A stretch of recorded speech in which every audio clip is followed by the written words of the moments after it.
제가 불안해서 이걸 잡아야 안심이 돼서 뺀 겁니다. 일단 저를 아시는 분들도 있고 모르시는 분들도 있는데 제가 뭐라고 이렇게 이 자리에 불러주시고 이렇게 함께 하나님의 말씀 겸 함께 나눌 수 있다는 게 제가 너무 영광스럽고 가슴이 벅차고 정말 울컥울컥하고, 그래서 일단 너무 감사하고 또 이렇게 불러주신 목사님 사모님 너무 감사드리고, 제가 오늘 와서 느낀 거는 10년의 지구를 하나님이 저한테만 돌리셨나 봐요. 다 그대로인데 저만 늙은 것 같은 그래서 마음으로 와서 뵀더니 목사님이 2016년에 쓰러지셨거든요. 1월에. 그러니까 딱 10년이더라고요. 지금 2026년이니까. 근데 그 10년의 세월에 여러분은 너무 10년 전하고 너무 똑같은 것 같아요. 근데 저만 너무 할머니가 되고 그랬다는 게 그래요. 그래서 일단 너무 반갑습니다. 그래서 말씀이라기보다 제가 뭐 말씀을 전하겠어요. 그러나 함께 그냥 우리가 하나님이 주신 은혜를 그냥 함께 나누면 어떨까 이런 생각이 듭니다. 시작하기 전에 저 PPT를 제가 돌릴 수가 없어서 좀 돌려주시면, 저희 가족이에요. 이렇게 많이 늘어났어요. 그래서 이제 저희가 아이들이 셋이 있는데 소식이 궁금하실까봐 이렇게 제가 자녀 셋을 다 결혼시키고 손자 손녀를 보고 이렇게 가족이 이렇게 많이 늘어났습니다. 그래서 저희 가족 눈에는 잘 안 보이지만 하나님이 또 목사님을 불러가신 대신에 하나님이 다른 많은 것들을 채워주셔서 또 이렇게 다른 자녀들이 오게 하셨습니다. 근데 이 가족이 있기까지는 사실은 여러분들의 정말 섬김이었고, 그 부분에 대해서 저희 아이들하고는 지금도 얘기해요. 이게 이제 제가 교회를 사임할 때에 저희 아이들을 불러놓고 얘기했었어. 이제 너희가 교회를 사임하면 너희가 정말 월세방에 살 수도 있고, 그때 당시에 이제 모를 때에 그럴 수도 있고 이런데 교회를 사임하려고 하는데 어떠냐. 근데 저희 막내가 결혼했지만 그 얘기를 했어. 엄마, 어떤 아이들은 고아원에서 자라고, 그리고 어떤 아이들은 집안이 너무 가난해서 알바도 하면서 중고등학교를 다니는데 우리는 고등학교까지 교회에서 이렇게 키워주고 등록금도 주고, 엄마 이제부터는 우리가 대학을 다니다가 예를 들어서 등록금이 없으면 휴학을 하고 또 다니고, 저희 때문이라면 1도 걱정하지 마세요. 지금까지 키워주신 걸로 너무 충분합니다. 이 얘기를 해줬을 때에 제가 정말 온누리교회가 저희 아이들을 키워줬고, 그리고 함께했던 세월이 얼마나 감사한지, 그래서 이제 여러분들에게 다시 한번 감사하다는 말씀 전해드리고, 이렇게 귀한 교회에 또 이렇게 지금 새로 오신 분들, 이 교회가 얼마나 귀한지, 그리고 또 새로 오신 목사님들, 그러니까 이 교회에서 또 많은 것들이 새롭게 이어질 거라고 저는 생각을 합니다. 자, 이제 시작하기 전에 넘겨주세요. 네, 더 넘겨주세요. 제가 말씀을 가지고 온 거는 로마서 1장 20절, 제가 가장 사랑하는 말씀 3개를 가지고 왔어요. 이렇게 연관이 없을 수도 있고, 그런데 창세로부터 그의 보이지 아니하는 것들, 하나님의 영원하신 능력과 신성이 하나님이 만드신 이 우주 만물에 너무나 분명히 보여서 알기 때문에 우리가 마지막 때 하나님 몰랐어요, 나는 정말 몰랐어, 이렇게 핑계할 수 없다는 거예요. 그래서 인생이 살아가는 것도 저는 목사님이 가신 것도 한 나무에서 어떤 열매는 일찍 떨어지기도 하고, 그렇죠? 일찍 썩기도 하고 마지막까지 살아남는 열매도 있고 그래요. 그래서 우리가 이 세상을 살지만 어떤 열매는 일찍 떨어지고 늦게 가고 자연의 섭리인 것 같아요. 그래서 목사님이 불러가신 것도 또 우리 인생에는 봄, 여름, 가을, 겨울이 있듯이 저는 항상 그 마음으로 살아요.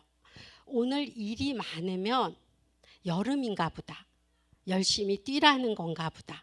근데 일을 하다가 일이 없으면 겨울인가 보다, 겨울에는 쉬고 좀 이렇게 하면서 봄을 준비하라는 건가 보다, 이렇게 생각을 해서 좀 자유해요. 일이 있든지 없든지 겨울에는 좀 보릿고개인가 보다, 이러면서 그냥 하나님의 어떤 우주 만물의 섭리를 좀 받아들이니까 굉장히 자유하고요. 제가 뭐 이렇게 매이고 이러는 게 별로 없어요. 그래서 이 우주 만물을 볼 때에 저는 그래서 자연을 너무 좋아해서 지금도 꼭 점심 먹으면 한 30분은 산책을 하는데 볼 때마다 이 하나님의 섭리가 얼마나 놀라운지. 그래서 죽고 사는 것도 우리가 봄, 여름, 가을, 겨울이 되면 나무가 떨어지게 되어 있는 것 같아요. 그래야 새순이 돋아나고, 그러니까 혹시 너무 죽음을 두려워할 것도 없는 것 같아요. 우리 인생에는 겨울이 오고 그 겨울이 되면 우리가 또 쓰러져 줘야 또 새 생명들이 일어나고, 이게 하나님의 섭리가 아닌가. 그리고 이 자연은 없어지는 게 아니에요. 이 나무가 없어지는 것 같지만 또 새순이 돋고 새순이 돋고. 목사님 이제 사랑하는 방법이 달라요. 저는 이 얘기를 좀 해주고 싶더라고요. 살았을 때는 만지고 함께하고 이렇게 사랑하는 거예요. 근데 우리가 영원히 죽지 않는다고 하는데 사람들이 잘 안 믿는 것 같아요. 저는 믿어요. 왜냐하면 마음이 늘 남겨져 있기 때문에 없는 게 아니에요. 옆에 없다고. 그렇지 않나요? 우리가 여기 없다고 없는 게 아니듯이, 그러니까 우리가 어떤 사람이 죽고 나면, 저희 딸이 얼마 전에 전화를 해서 막 우는 거예요. 큰딸이. 왜 그랬대. 요즘 그렇게 아빠가 생각이 나. 그러면서 마지막 아파서 병원에서 사경을 헤맬 때 자기가 그때 이제 사업을 시작하고 너무 바쁠 때예요. 그래서 병원에 있을 때 아빠를 많이 못 찾아본 거. 그리고 사는 게 뭐라고 그렇게 자기가 바쁘게 사느라고 못 돌아본 거, 엄마 요즘 내가 너무 후회가 돼. 그러면서 전화를 한 거예요. 근데 그때 제가 그 얘기를 했어요. 그것이 아빠가 영원히 살아있다는 증거야. 아빠에게 미안한 마음, 고마운 마음, 잘못했던 마음, 이런 것들로 계속 아빠하고 연결되는 거잖아요. 그러니까 우리가 없어지는 게 아니란 말이에요. 마음이 연결되는 거거든요. 마음에 대한 얘기를 하고 싶어요. 저도 온누리교회 여러분들을 생각할 때 마음으로 늘 함께 했었고 여러분들도 그랬을 거라고 생각해요. 그래서 이 마음이 연결되기 때문에 우리는 이제 영원하다고 하는 것처럼 없어지는 게 아니다. 그래서 아빠랑 이렇게 마음으로 연결하기 때문에 아빠가 죽지 않고 우리 가운데 늘 살아있고 함께하고. 그래서 네가 아빠에 대한 후회하는 마음도, 그리고 아빠를 보고픈 마음도, 이게 다 연결되어지는 거다. 이제 그런 얘기를 했었거든요. 그래서 여러분들이 어떤 사람이 없어지는 것이 없어지는 게 아니고 우리의 마음에 남는 거예요. 그렇지 않나요? 마음에 늘 남아서 영원한 거다. 그래서 창세기 했고요. 다음으로 한번. 네, 이사야서 43장 4절을 제가 여러분에게 정말, 제가 이제 상담센터를 하고 이제 상담 강의를 하고 이렇게 분주하게 살다 보는데, 교회에 다니는 권사님, 목사님, 뭐 집사님들 자녀들이 상담을 많이 와요. 그런데 모두 다 자존감이 바닥이에요. 그게 너무 마음이 아파요, 제가. 자연 우주 만물에 분명히 보여 알게 된 날 했는데, 민들레가 꽃밭에 있어도 민들레예요. 그리고 이렇게 길 가다가 길가에 피어 있어도 민들레예요. 꽃이에요. 하나님은 그렇게 존귀하게 빚으셨는데, 내가 집이 부자고 우리 엄마가 잘 살고 아니면 내가 서울대를 나오고 돈이 많고 이러면 내가 꽃인 것 같고, 내가 척박한 땅이고 내 부모가 배운 게 없고 돈이 없으면 자기가 꽃이 아니라고 생각을 해요. 자기가 막 쓰레기 같고. 근데 그렇지 않거든요. 부모는 비록 잘 힘들었지만 하나님께서는 네가 내 눈에 보배롭고 존귀하다고 하셨거든요. 그래서 여러분 자녀들을 이 가정의 달에 좀 보배롭고 존귀하게 봤으면 좋겠다. 이게 나이가 50이 됐던 60이 됐던 여러분 자녀로 온 사람은 2명, 3명밖에 없잖아요. 70억 인구 중에 얼마나 귀한 존재인지, 무슨 인연과 어떤 하나님의 섭리가 있어서 내 뱃속으로, 그렇죠? 낳아서 이 둘을 키우게 했는지, 이런 생각을 할 때에 자녀들을 조금 보배롭고 존귀하게, 그리고 하나님께서 이 땅에 보낼 때에는 이런 들판에 나게 했던, 꽃밭에 나게 했던 보배롭고 존귀한 존재로 보냈다는 거예요. 그래서 여기 계신 분들도 하나님 보시기에 얼마나 존귀하고 보배로운지 본인에 대해서 내가 힘들게 살았든 어렵게 살았든 얼마나 보배롭고 존귀한 존재인지를 좀 아셨으면 좋겠다. 하나님께서는 한 사람을, 저는 그 진리를 알고 많이 울었어요. 제가 왜냐하면 딸 5에 저희 집이 딸 5이에요. 그래서 제가 태어났던 날 저는 한숨이 몸에 배었던 사람이에요. 제가 왜 이렇게 나도 모르게 한숨을 쉬지? 이렇게 한숨을 되게 많이 쉬었는데 지금은 없어졌어요. 근데 왜 그럴까 했는데 제가 마음 공부를 하게 알게 됐어요. 제가 태어난 날부터 온갖 사람들의 한숨이 제 속에 들어왔더라고요. 그쵸? 위로 딸 4이 있는 집에 제가 태어났어요. 그것도 시골에서. 동네 사람들이 저 집에, 그것도 저희 아버지가 3대 독자라 저희는 고모도 없고 아무도 없어요. 그냥 홀홀단신 아버지 하나예요. 작은 아버지도 없고 아무도 없는데 나면 딸이고 이런데 제가 그 동네 사람들이 어땠을까, 나 태어나는 날. 지금 같으면 초음파가 있어서 아마 제 떼냈을 거예요. 아마 저 아마 낙태당했을 텐데 그때는 그런 게 없어서. 그러니 제가 딱 태어났는데 어땠겠어요? 딸이래요. 이러는 순간 우리 엄마의 한숨과 동네 사람들의 한숨과, 그러니 제 한숨이 제 속에 다 들어와서 저는 태어나는 날부터 그쵸, 환영받지 못한 존재였던 것 같아요. 그래서 제가 굉장히 열심히 살았는데 열심히 살고 이상하게 집에 들어가면 공허하고 힘들고 이랬었어요. 근데 어느 날 알게 됐어요. 비록 내가 그렇게 딸로 태어나서 처음에 나를 안 받아들여 줬지만 하나님께서는 나를 굉장히 존귀하게 보내셨구나. 하나님께서는 이 집에 내가 필요했고 뭔가 쓰임이 있어서 나로 태어나게, 그걸 알던 날 제가 너무 많이 울었어요. 천국에서는 천사들이 내가 태어남을 기뻐했겠구나. 근데 내가 그걸 몰랐구나. 그래서 여러분들도 어떻게 사셨든지 간에 다 귀한 존재들이다. 그리고 또 하나 말씀 보여주세요. 네. 그리고 에베소서 3장 20절은 제가 늘 인용하는 거예요. 우리 가운데서 역사하시는 능력대로 우리가 구하거나 생각하는 모든 것에 더 넘치도록 능히 하실, 제 모토의 말씀이에요. 여러분이 이 교회를 선택한 것도 하나님이 우리 가운데 역사하시는데 내가 좋은 교회 가게 해주세요, 좋은 목사님 만나게 해주세요 라고 생각한 것보다 더 넘치는 곳에 오게 하셨어요. 정말 믿으시기 바라요.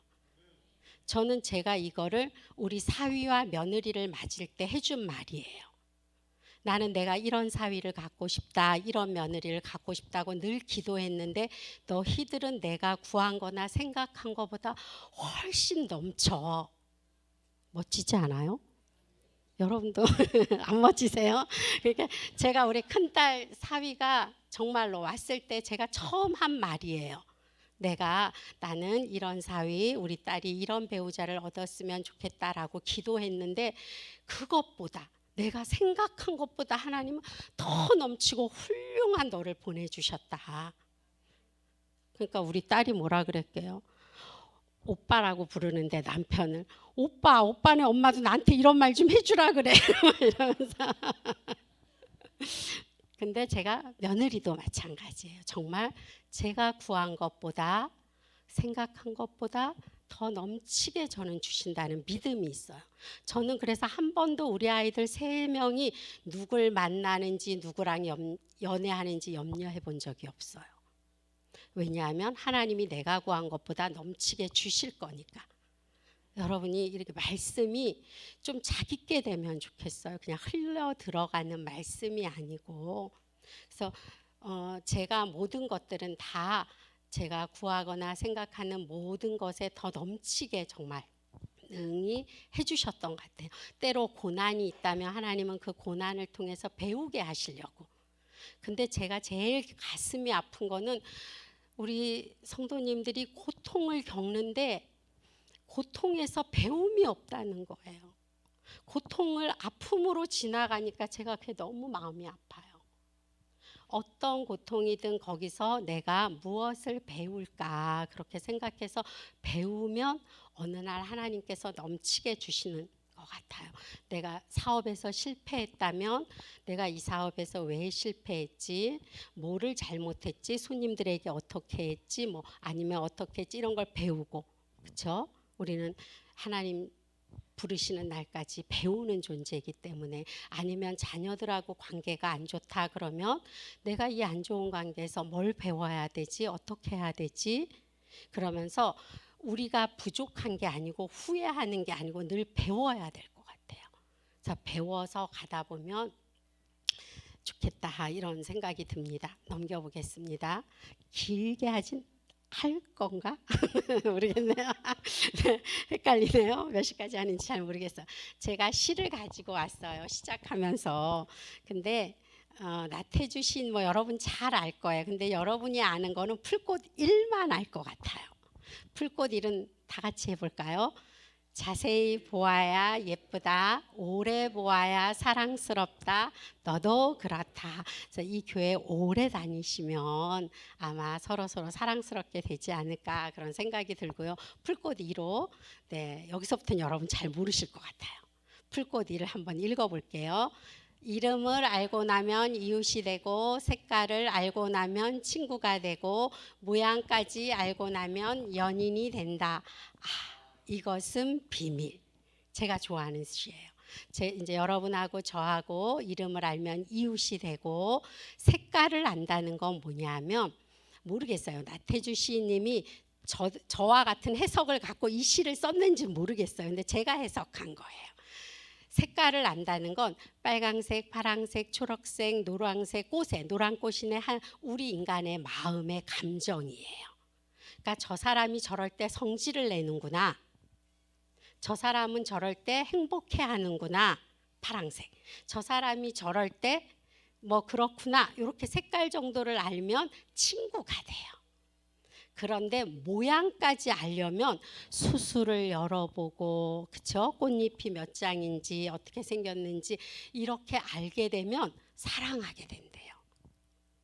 이것은 비밀이래요.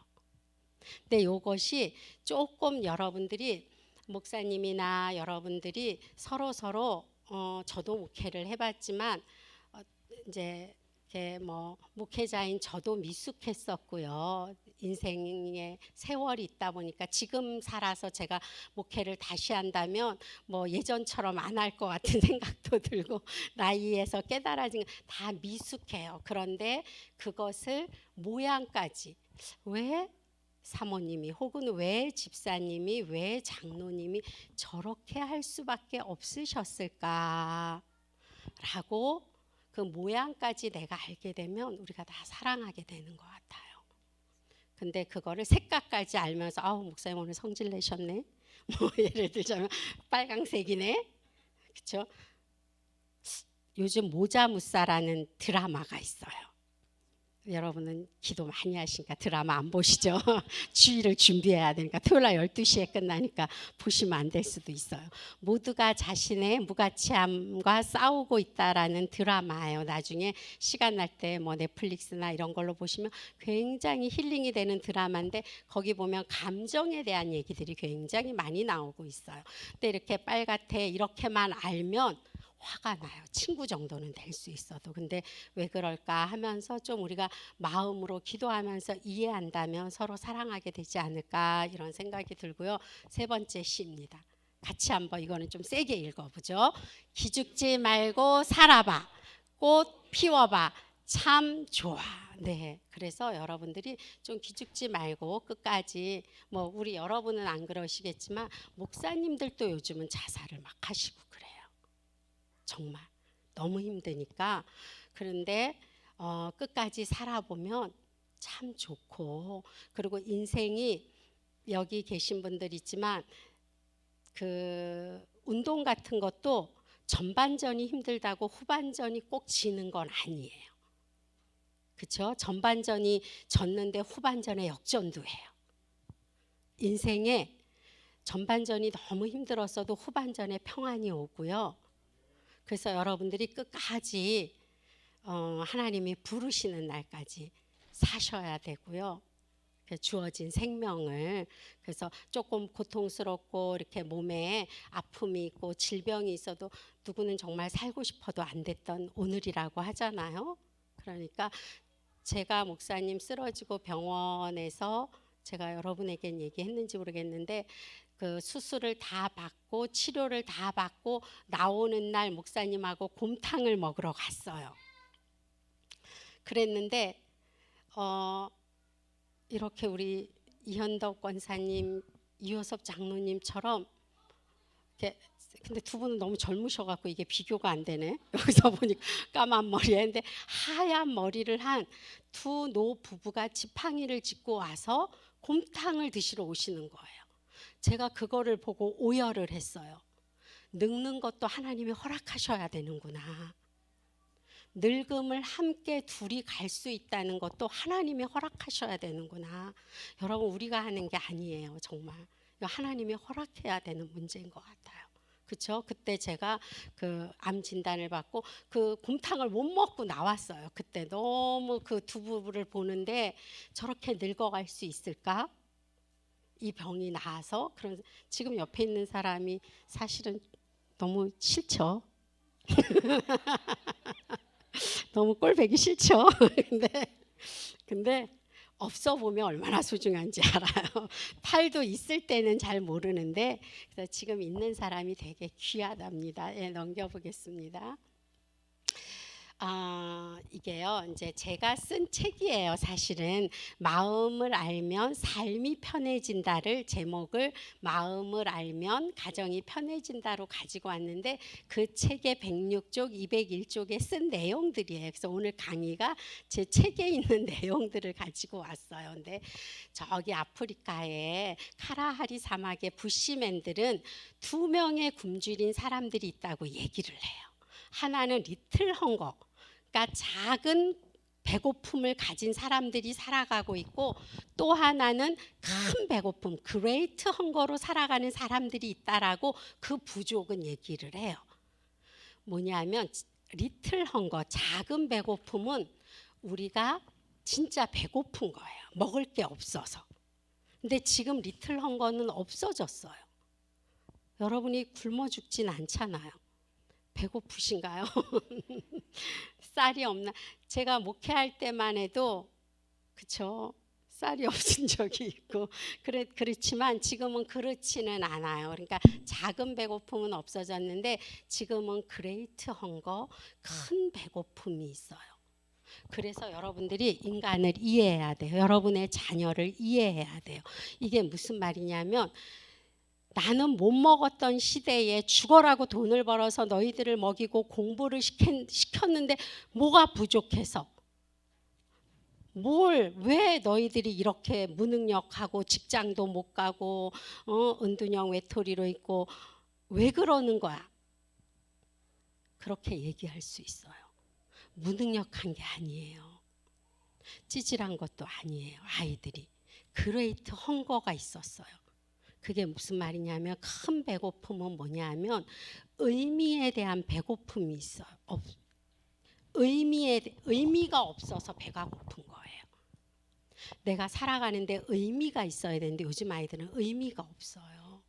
왜 살아야 하는지, 내가 살아서 무엇을 할지, 어떤 삶을 살아야 될지 그런 의미가 없어서 지금은 배가 고픈 시대예요. 그러면 그 왜 의미가 없는가 넘겨보겠습니다. 한 번 더 넘겨볼게요. 요즘 세상이 너무 좋아갖고 여기 있는 그림을 다 AI가 그려준 거예요. 요즘은 진짜 직장이 없어지겠어요. 지금은 제가 말로 하잖아요. 내가 교회에 설교를 가야 되는데 의미가 너무 없는 그런 그림을 하나 그려줘. 그럼 샥 그려주는 거예요. 그래서 다 삽입한 거예요. 세상이 너무 좋아졌죠. 이런 세상을 살고 있어요. 그런데 그 의미가 왜 없냐면 모두가 다 대상에 대한 배고픔이 있어서 그래요.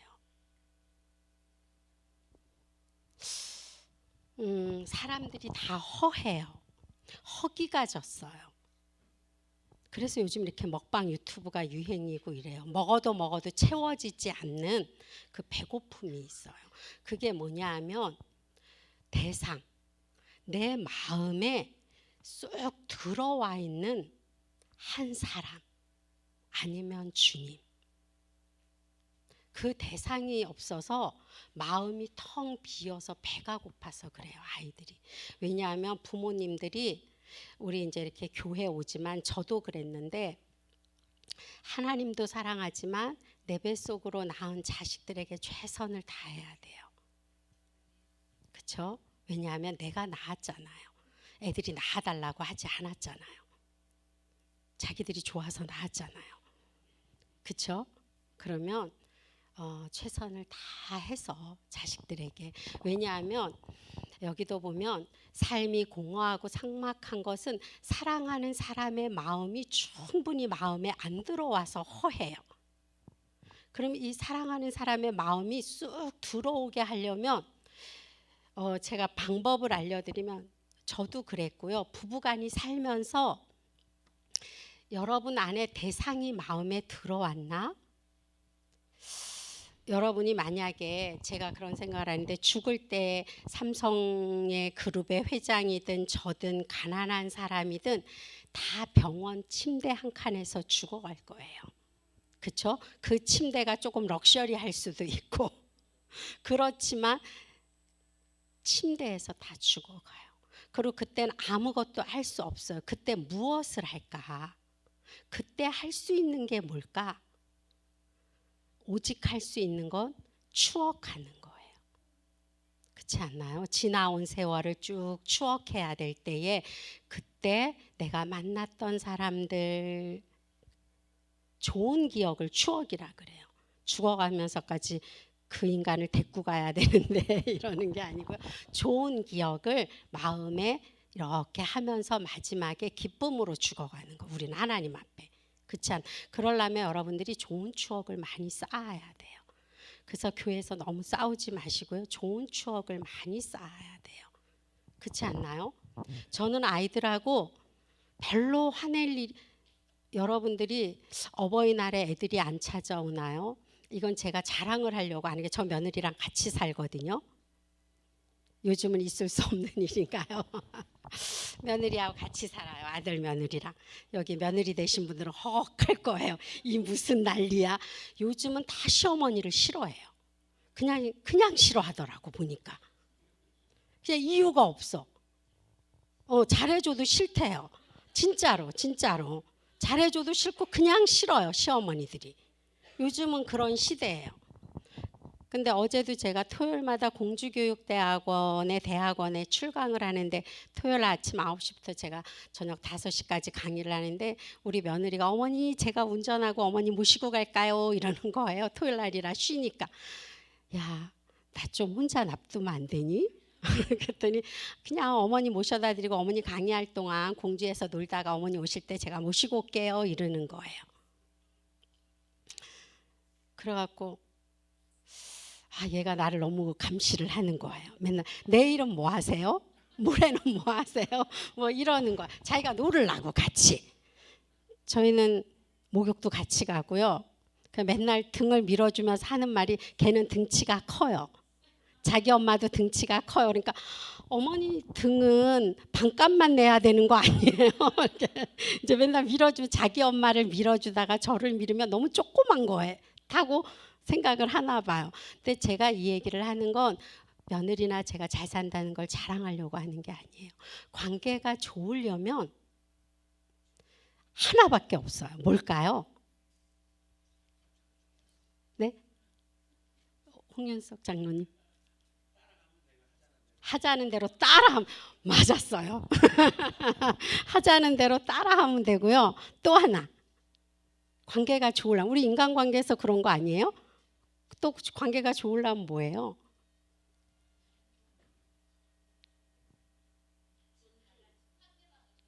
네, 존중하는 게 뭐죠? 잔소리를 안 하면 돼요. 근데 문제는 부모들은 잔소리를 다 안 한다고 생각해요. 자기가 하는 말은 잔소리가 아니라고 생각하는 게 문제예요. 정말로. 이 정도 말도 못하냐.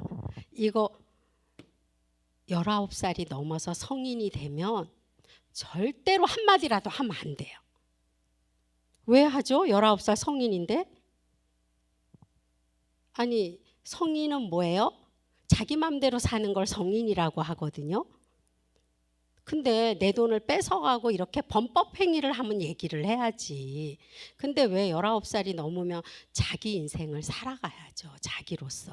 아닌가요? 저는 저희 아이들한테 잔소리 안 해요. 왜냐하면 나보다 더 훌륭하니까. 이런 마음을 가져야 된다는 거예요. 그렇지 않나요? 왜 내가 제일 잘났지? 뭘 그렇게 잘 살았다고? 내가 뭐 대통령도 요즘은 욕 얻어먹는 세상에 뭐 장관도 안 됐으면서 내가 뭘 그렇게 많이 알고 잘한다고 자식들한테 뭘 자꾸만 코치를 하죠? 아닌가요? 저는 그냥 저희 엄마가 그러셨어요. 96세라 제가 이번 주 토요일 날도 엄마를 뵙고 저녁 식사를 사드리려고 엄마 가자 이랬더니 96세인데 약간 파킨슨이 오셨어요.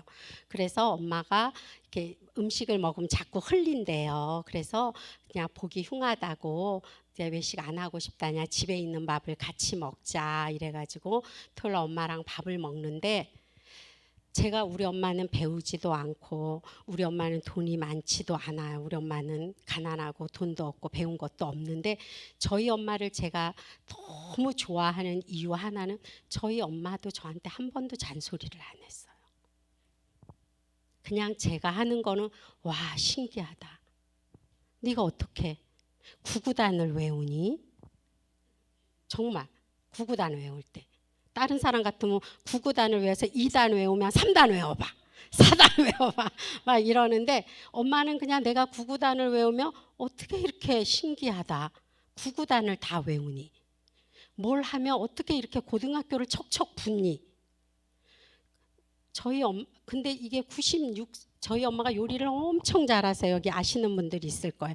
김치 요리를 배우신 건 없어도 전문가처럼 요리를 잘하시는데, 우리 언니가 요리사예요. 근데 언니가 요리를 하면 엄마가 그렇게 요리를 잘해도 나 좀 가르쳐줘봐. 요즘 새로운 게 나오면 이런 거니? 그러셔요. 그러니까 엄마가 96세인데도 딸들이 다 엄마하고 놀고 싶어 해요. 잔소리를 안 하시니까. 그렇지 않나요? 저도 며느리랑 같이 사는데 뭐 며느리가 뭐 제 맘에 꼭 들겠어요? 월요일 아침에 출근할 때 보면 긴 머리카락이 그냥 온 방에 막 늘어져. 월요일 날 이제 걔는 새벽같이 출근해야 되니까 막 늘어져 있고 대구로 출근하거든요. KTX 타고. 그러면 막 늘어져 있고. 자, 아무 말 안 해요. 청소기로 샥 밀어주고 아침에 출근해요. 뭐 그거를 얘기해서 아니면 그런 거 아닌가요? 뭐 올해 같이 살 건 아니지만 내년까지 같이 살 거지만 내년에 분가를 할 거지만 왜 얘기를 하지? 모르겠어요. 그래서 관계가 좋아지는 거는 남의 경계에, 그게 자식이라도 경계를 침범하면 안 돼요. 그 심리적인 경계예요. 아닌가요? 지들이 싸우면 싸우는 거고. 근데 단 도움을 구하면 줘야죠.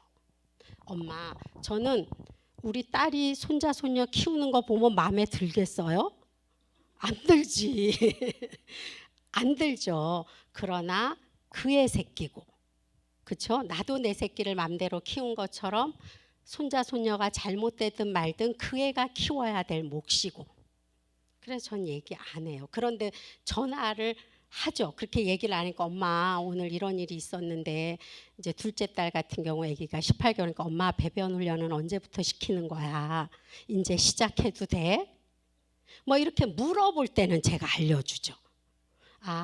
아직 네가 자연스럽게 해라. 20개월 넘어서부터 서서히 시작해봐라. 변기통 사고. 그리고 애가 엄마 이러이러한데 엄마 어떻게 했으면 좋겠어. 그러면 제가 그때는 조언을 줘요. 그죠? 어른이니까. 먼저 살았으니까. 근데 내가 어른이어도, 그리고요, 요즘 부모님들은 뭐 알려줄 게 없어요. 챗 GPT, 제미나이, 정말 여러분 어마어마해요. 정말 이 컴퓨터가요, 제가 2개만 얘기했지만 저도 굉장히 많이 쓰거든요. 어마어마한 정보를 갖고 있어서요. 그리고 애기 우유 먹이는 것까지 유튜브에 다 나와 있어요. 어떻게 먹이라고. 그래서 여러분들이 그냥 오면 맛있는 밥 사주고, 그렇죠? 아니면 맛있는 밥을 해주고 한 끼. 그렇게 하면 가족 간의 관계가 안 좋을래야 안 좋을 수가 없죠. 근데 왔는데 그냥 한마디 툭 했는데 며느리가 싫어해. 그러면 속으로 뭐라 그래요? 응? 한마디도 못하냐? 자식 키우면서 이런 말도 못하냐? 내가 부모가 돼갖고 막 이러면서 서운해요 또. 그렇지 않나요? 근데 정말로 그냥 자식은 자식의 인생을 사는 거예요. 이제 내어놓으셔야 가족관계가 좋다. 좀 넘겨볼게요. 조금 더 넘겨볼게요. 다 안 할게요.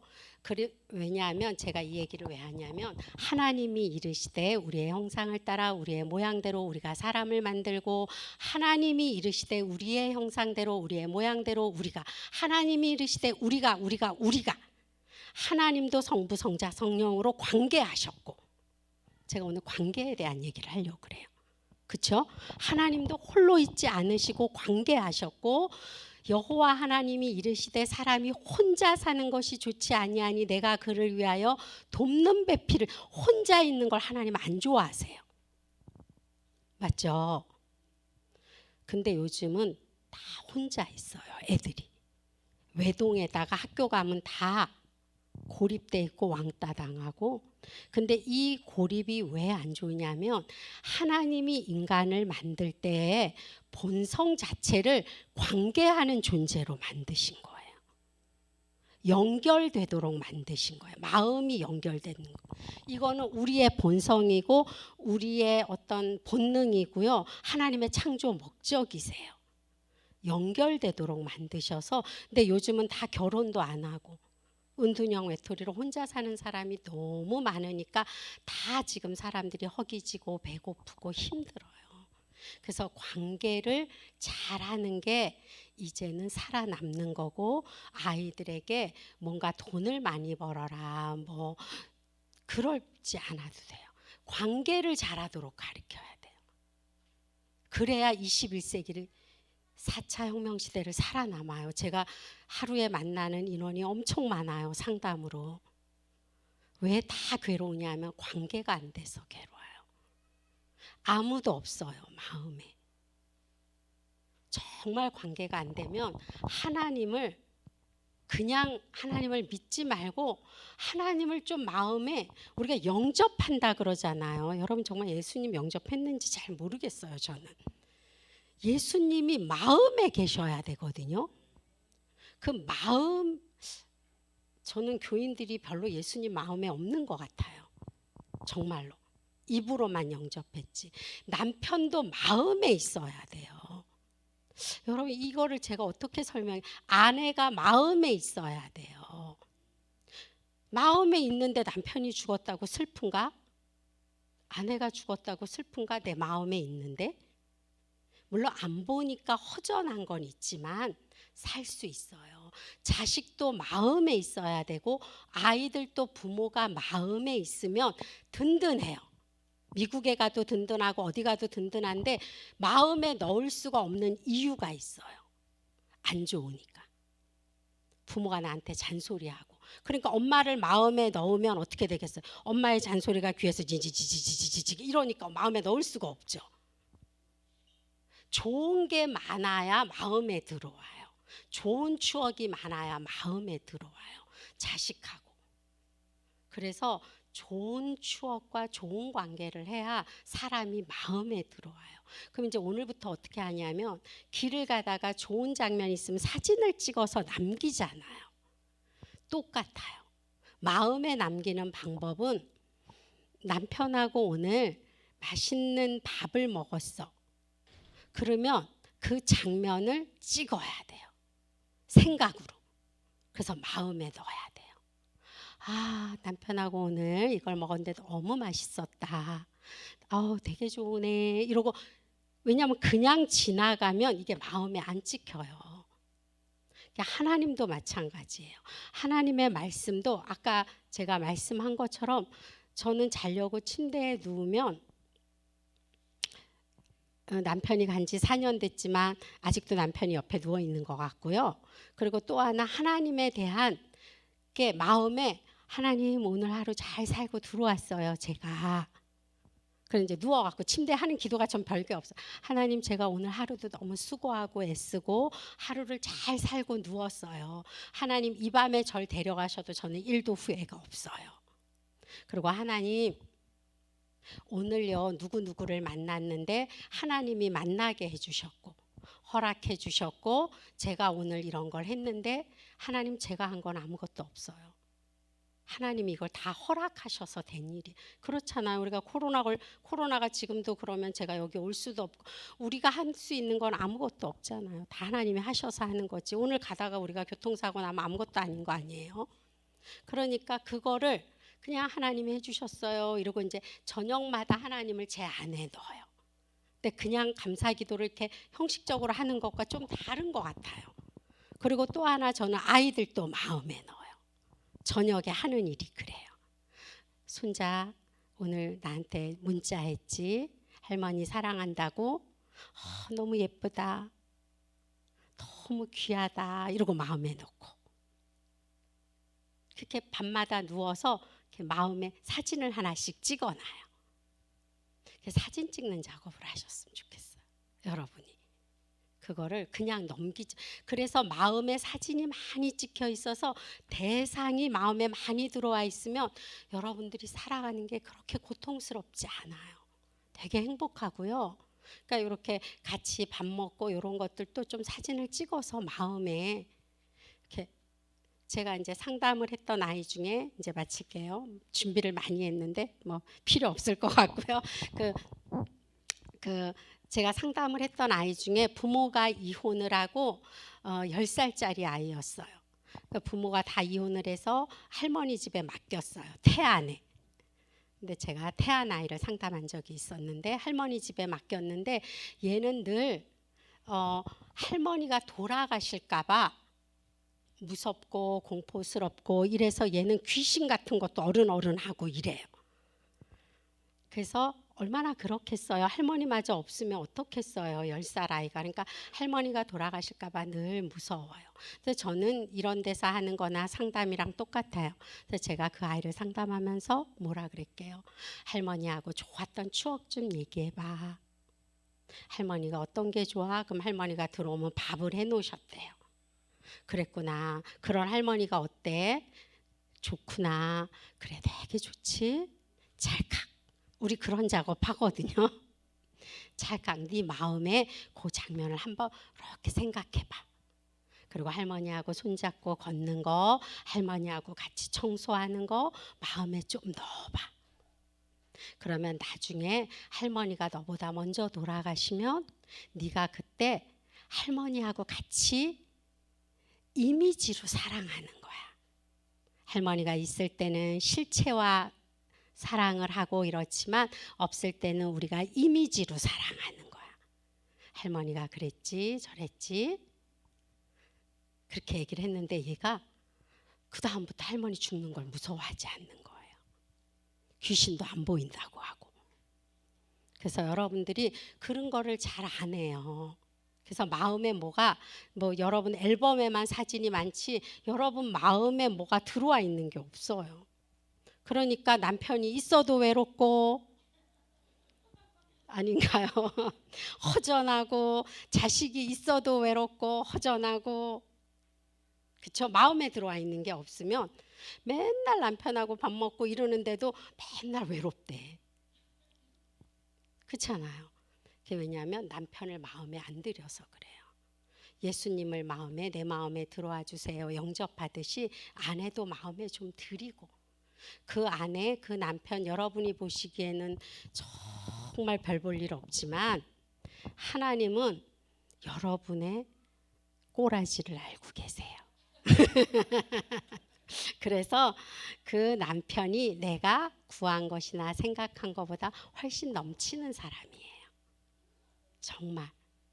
그걸 좀 믿으시면 그렇게 다른 눈으로 보면 얼마나 좋을까. 하나만 할게요. 쭉 넘겨봐 주시면.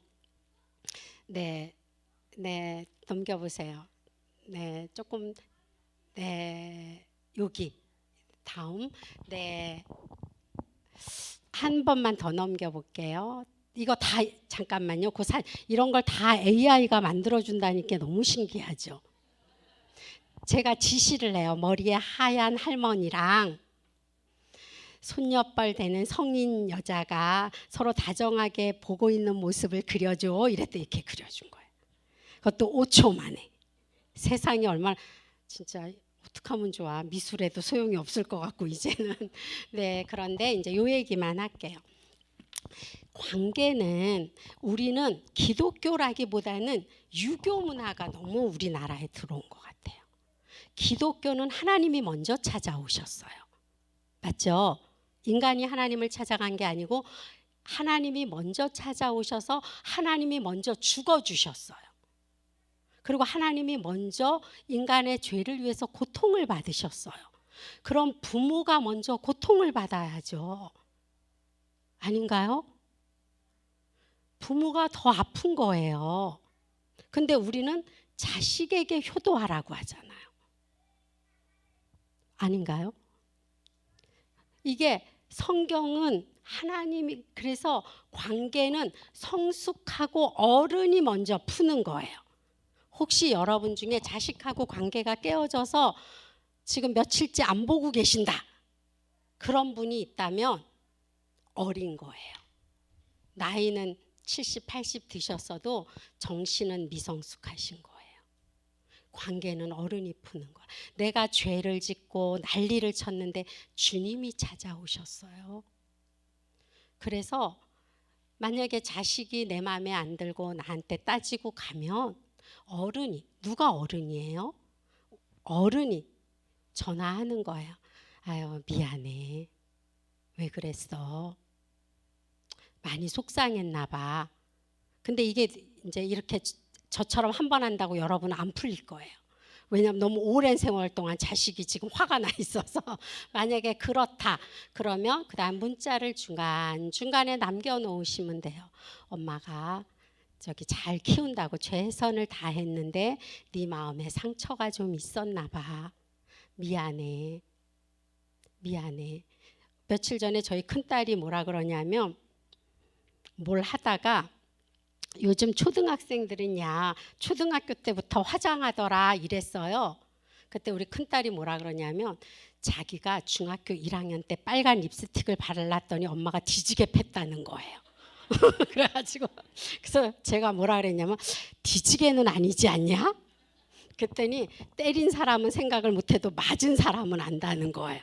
그래서 지는 뒤지게 맞았다는 거예요. 그러면서 그래서 제가 뭐라 그랬게요? 그래 맞아. 맞은 사람이 맞았다면 그게 맞는 거야. 미안해. 내가 너를 뒤지게 패고 기억도 못하다니. 그래서 엄마가 너무 미안해. 야 내가 팼으면 기억이라도 하면 네가 덜 억울할 텐데 내가 뒤지게 패놓고 기억도 못하니 너 너무 억울하겠다. 너무 미안해. 그랬더니 농담이야 이러는 거예요. 그래서 농담이어도 엄마가 그때 몰랐는데 한 대라도 팼다면 미안하다. 지금이라도 내가 너에게 한 대 팬 거를 용서받고 싶고 어떻게 해줬으면 좋겠니? 그랬더니 뭐 요즘은 금융치료면 끝나 이러는 거야. 금융치료 하세요. 근데 돈을 주면 끝난다 뭐 이렇게 얘기를 하는 거예요. 그래서 엄마 그냥 금융치료로 하지 뭐 이러는 거예요. 그래서 제가 웃으면서 알겠다 뭐 이러고 이제 말았는데 그래서 관계는 그럴 때 뭐라 그래요? 엄마들이 내가 언제 때렸어? 야, 한 대 때렸다 한 대 이러면 이게 얘기가 안 되는 거예요. 맞은 사람은 맞았대잖아. 나는 기억이 안 나도. 그래서 관계는 성숙한 사람이 푸는 거예요. 부부간에도 서로 앙 하고서 정말 7년째 말 안 하는 부부도 있더라고요. 둘 다 6세인 거지 뭐.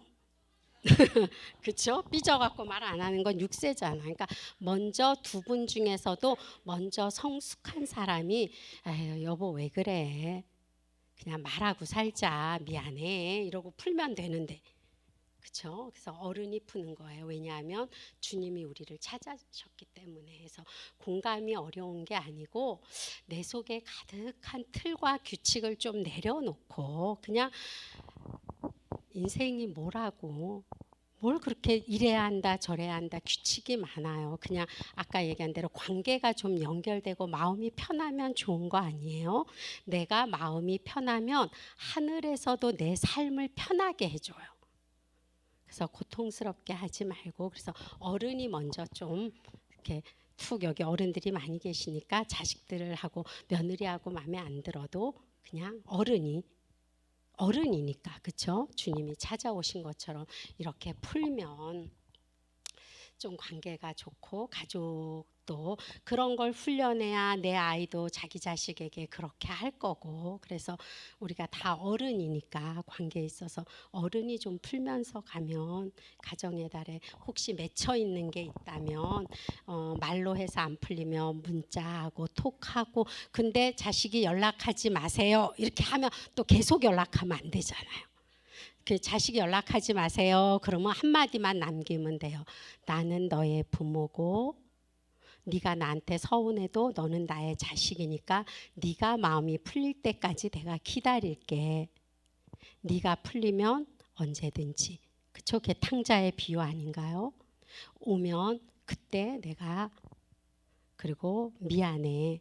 그리고 너는 굉장히 훌륭한데 내가 잘못한 것 같아. 자식을 효자로 만드는 건 굉장히 쉬워요. 그렇죠? 근데 자식을 맨날 저 새끼는 뭐 막 이러니까 어떻게 하겠어요. 부모가 저한테 상담 오시는 분들은 어쩌면 그렇게 자기 자식을 고발하는지 저한테 저거는 이렇고 저거는 이렇고 저거는 그럼 제가 딱 한마디예요. 저는 그 아이를 내 뱃속으로 낳지 않아도 귀하다.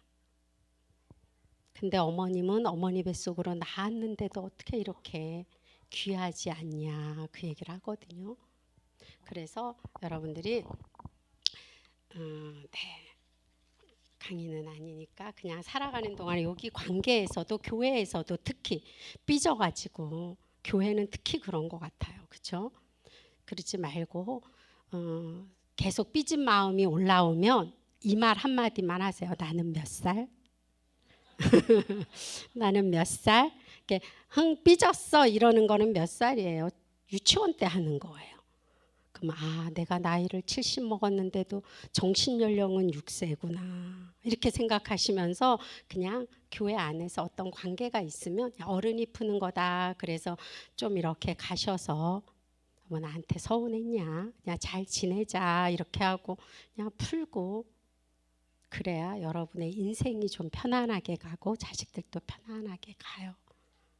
네, 그래서 온누리교회 여러분들이 저도 뭔 얘기했는지 모르겠어요. 오늘 제가 그렇지만 좀 제 마음에 이런 기도는 하고 왔어요. 그냥 내가 우리 자녀들이 편하듯이 우리 온누리교회 성도님들이 좀 편안했으면 좋겠다 마음에. 그래서 편안해서 자녀들하고도 편안하고 그래서 신앙생활도 좀 괴롭지 않으면 좋겠다 그런 마음으로 왔습니다. 그래서 편안한 여러분들의 관계를 하시기 바랍니다. 감사. 잠깐 기도하고 하나님 제가 이것저것 두서없이 이야기했지만 오직 한 마음 하나님께서 먼저 오셨듯이 우리 가운데 정말 성숙한 어른으로 잘 관계하면서 그리고 온누리교회가 얼마나 귀하고 우리에게 넘치게 주신 교회인지를 알고 신앙생활하는 우리 온누리교회 성도들 다 되게 도와주옵소서.